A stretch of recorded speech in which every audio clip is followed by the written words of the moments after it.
Kaya yan yung sinasabi ko, bakit pa tayo mag-question and answer dito para atakihin niyo ako? Ang masusunod lang naman sa budget, 2 tao lang.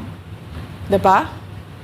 Ang susunod nun na halimbawa ko ay yung budget ng Office of the Vice President. Kung makikita nyo, September 2023, merong lumabas na press release ang Makabayan Bloc. Sabi nila, may meeting kami with Congressman Martin Romualdez. Pinag-uusapan namin ang pagtanggal ng confidential funds. September yon. Pagkatapos noon, nagkwento sa akin ng isang congressman. Sabi niya, lumapit daw sa kanya si Congressman Ko at sinabihan siya na tatanggalin namin ang confidential funds ni Inday Sara. Hindi ba siya magagalit? Ang sagot naman sa kanya nung kaibigan ko na congressman, alam mo, si Inday Sara, walang pakialam sa pera yan. Magtatrabaho yan kahit anong budget. Alam niya yan. Dahil alam din yan, limitado ang pera ng gobyerno. Kaya magtatrabaho yan. Trabaho lang ang gusto niyan. Sinabihan siya. Inulit pa niya yung tanong. Tinanong niya yung congressman, sigurado ka ba na hindi magagalit si Inday Sara? Sabi niya, hindi. Kaya kung makita ninyo, doon sa budget hearing ng Office of the Vice President, ay dinefend namin ng maayos kung paano gagamitin ang confidential funds. Napapabilis ang trabaho, napapadali ang trabaho, dahil nakatarget yung mga proyekto. Pero pagkatapos nung plenary namin sa House, ay kaagad na lumabas, di ba? Walang 2 oras lumabas ang statement ni Congressman Zaldico. Ano sabi niya? Unanimous decision ng party leaders under the leadership of Congressman Martin Romualdez, tatanggalin namin ang confidential funds. At para hindi halata na inaatake nila ako, tinanggalan din nila yung mga iba pang mga departments ng kanilang confidential funds. So nakikita nyo, bumulong ang Makabayan Bloc kay Martin Romualdez. At dahil sa kagustuhan ni Martin Romualdez na hindi siya atakihin, at dahil sa gusto niyang suportahan ang Makabayan at ang NPA, nakinig siya. At ang ginawa niya, tanggalin yung budget. Alam na nila kung anong gagawin nila bago pa kami pumunta sa plenary ng House. Hindi ko alam yon. Kasi nasabihan na lang ako nung kaibigan kong congressman pagkatapos na. Nung nakita ko na nagsabi si Zaldico, tanggalin niya ang confidential funds ng Office of the Vice President. So doon ko na lang naintindihan na aatake sila gamit ang confidential funds. Dahil sumunod nun, October, ay merong dated na October na audit memorandum ang Commission on Audit. Tapos meron silang October 3 na audit memorandum ang Commission on Audit. So sunod-sunod yun, nakita mo. Naglabas ng press release ang Makabayan, nag-defend kami ng budget namin, nagsalita si Zaldico, lumabas ang mga AOM ng COA, September, October. Kaya yan din yung rason. Nung nakita na namin at na-confirm namin doon sa audit memorandum ng COA na ito na yon, confirmation ng pag-atake. Kasi hindi pa kami confirm doon sa unang tanggalin namin yung confidential funds sa OVP. Ang kumpirmasyon namin, noong nagba-budget hearing sila, at doon sa budget hearing, tinatanong nila, may AOM na ba? May AOM na ba? At nakita namin lumabas na. Yun yung confirmation namin na ito yung pag-atake. Kaya nung 4th quarter ng 2023, hindi na ginamit ng Office of the Vice President at ng Department of Education ang confidential funds. Kasi sabi ko sa kanila, kahit gaanong tamang gamit natin dyan, gagawan nila ng mali yan. Bubutasin nila yan at aatakihin tayo gamit ang confidential funds. At ang patutuon nito, kung makita ninyo, noong House hearing, noong August 27, 90% ng mga tanong, confidential funds. Kahit na 2024 at 2025, wala ng confidential funds ang Office of the Vice President. So yan yung explanation ko, mahabang explanation ko. Bakit pa tayo mag-question and answer? Para atakihin ninyo ako? Tapos, alam naman nating lahat.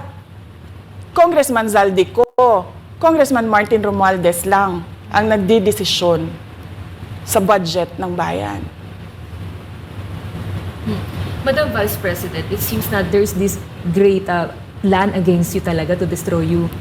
And speaking of plan, kasi during the budget hearing po, may nagsabi kasi doon ng let's stick to our plan. And you also called that person po. Can you po share about this po? Ano ba tong plan talaga nila during this budget hearing? Oo. Doon sa budget hearing na nangyari noong August 27, nakita nyo na meron na silang nakahandang PowerPoint presentation, meron na silang nakahandang audiovisual presentation, meron na silang nakahanda na script na binabasa. At yung isa pa nga na congresswoman na sabi niya, wala akong panahon. Basta mahaba ito. Hindi ko mabasa letter per letter. Pero kung makita mo, may nakahanda siya na mga sagot sa mga sinabi namin sa Commission on Audit. Legal points na sinabi namin sa Commission on Audit. Bakit napakadelikado ng ginagawa na kinukuha ang mga dokumento ng hindi tapos at hindi final na audit.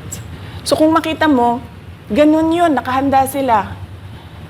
Makikita natin na let's stick to our plan at atakihin natin ito siya. Walang kinalaman sa kanyang Office of the Vice President 2025 budget proposal, kundi lahat ay may kinalaman sa confidential funds na matagal nang may kaso, 3 pa nga ang kaso sa Supreme Court, matagal nang pinapa-audit nila at nagko-cooperate kami doon sa audit. Kaya makikita ninyo kung ulit-ulitin natin yung nangyari noong House budget hearing noong August 27. Meron silang plano na gamitin yon para siraan ako. At hindi lang sila tumitigil dyan. Kung makita ninyo, ngayon naman nasa DepEd budget sila ng pagsira ng pangalan ko. Kahit wala akong kinalaman doon sa mga observations ng Commission on Audit, sinasabi nila na kasalanan ni Inday Sara yan. At going back po dito sa budget hearing, Madam Vice President, kasi mukhang hindi talaga nagustuhan ng mga kongresista ang inyo pong naging sagot at naglabas nga po sila ng kanilang statement about pa din dito sa confidential fund. And itong si Franz Castro, nagsabi siya dito nga daw ay posibleng ito ay isang impeachable offense. Ano pang reaction niyo dito? Hindi na bago ang usapin ng pag-impeach sa akin. Kung babalik tayo nung nakaraang taon, ay nagsalita na si Franz Castro noong November 2023. Nagsabi na siya, ay pinag-uusapan namin ang impeachment ni Inday Sara. At nagbigay siya ng mga basehan doon sa ifa-file daw nila na impeachment. Kaya tuloy-tuloy lang yan na pinag-uusapan openly diyan sa House of Representatives ang impeachment. At lagi nandyan sa gitna si Franz Castro sa usaping impeachment sa akin. Unang-una, walang misuse ng confidential funds, walang misuse ng funds ng Department of Education. Kaya ngayon, ay pinipilit nilang gawan ng basihan yung mga sinasabi nila na impeachment sa akin. Kaya hindi bago yan na pinag-uusapan ang impeachment. Kasama yan sa plano nila laban sa akin. Ma'am, regarding naman po dito, kasi sa plano daw po nila, ay bigyan kayo ng 0 or 1 peso budget ang OVP po. Kung sakaling mangyari po ito, ano ang magiging hakbang po?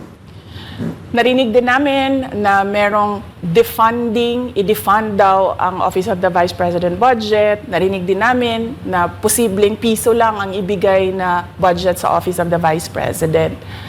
Handa ako sa Office of the Vice President na magtrabaho kahit walang budget. Maliit lang yung opisina namin, maliit lang yung operations namin, kaya kayang-kaya namin na magtrabaho kahit walang budget. Alam naman namin na kapartiyan ng pag-atake. Kaya kami, tutuloy-tuloy lang din kami sa kailangan namin gawin para sa bayan. Madam Vice President, panghuli na lang po, no? Sa kabila po ng nararanasan ninyo na pag-atake, kaliwat kanan, at ang kalagayan po ng ating bansa, ano po ang inyong mensahe sa ating mga kababayan? Unang-una mensahe ko sa ating mga kababayan, huwag silang magpadala sa ingay ng politika. Kung makikita natin sa kasaysayan, lagi talagang inaatake ang Vice President dahil siya yung tinitingnan ng mga tao na baka magiging sunod na presidente. So lahat ng mga gustong tumakbong presidente ay uunahin nila at atakihin talaga ang Vice President. Kaya huwag sila magpadala sa ingay ng paninira at politika. Pangalawa, isa-isahin nila ang bawat papel sa budget ng 2023 at 2024 at 2025. At pangatlo, kailangan magkaisa tayo na tumulong sa mga nangangailangan. Dumadami ang naghihirap ng mga pamilya. Dumadami ang nakakaranas ng gutom. Kaya kailangan tayo, kaya kami tutuloy din ang trabaho namin kahit walang budget. Dahil alam namin na yan yung pinaka-importante sa ngayon. Na matulungan yung mga kababayan natin na naghihirap at walang makain.